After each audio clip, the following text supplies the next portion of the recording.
Kaixo guztioi! Gaur Kamileren beste historiotxo bat eta badakizuen ora dijoan? Gaur hondartzara dijoa Kamile. Ai, udara hontan hondartzara joango gara denok zueke bai, ezta? Bueno, kapitulo irakurtzeragoaz. Ara nijoa.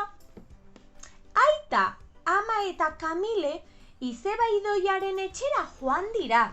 Oporretara, hark bere etxea utzi baitie. Etxetik itsasoa ikusten da. Hortxe, kalearen bestaldean.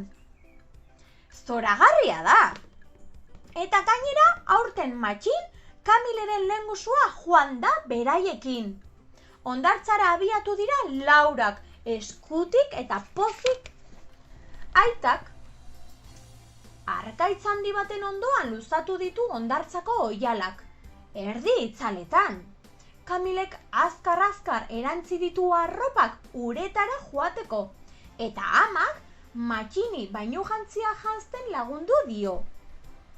Kamile, deitu dio aitak uretara joan baino lehen. Zatoz, eguzkirako krema apur bat emango dizut, eta zuri ere bai, matxin. Krema eman ondoren, bi haurrak uretara abiatu dira korrika, eta algaraka. Aita eta ama atzetik joan zaizkie. Kamilek eta matxinek oso ondo pasatu dute olatu txikien gainetik, jauzi eginez eta elkarri ura botaz, plisti-plasta. Oso atsegina da uretan jolastea. Kontuz, matxin! Egin du oihu bat-batean Kamilek. Medusa bat! Ez da medusa bat, maitea, esan dio aitak makurtuz. Plastikozko poltsa bat da. Hau nazka! Bai, nazkagarria da. Eta gainera arrain askok medusak jaten dituzte, eta zuri gertatu zaizuna gertatzen zaie. Niri gertatu zaidana?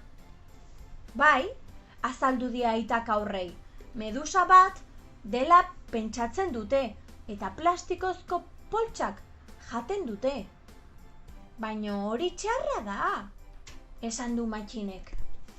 Bai, oso txarra, eta hil ere egin daitezke.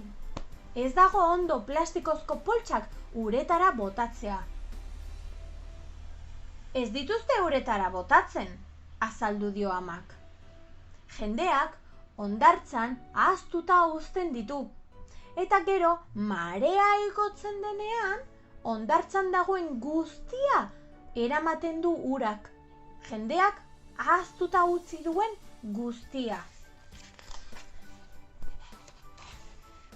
Lehengoan nire pala horiarekin gertatu zen bezala?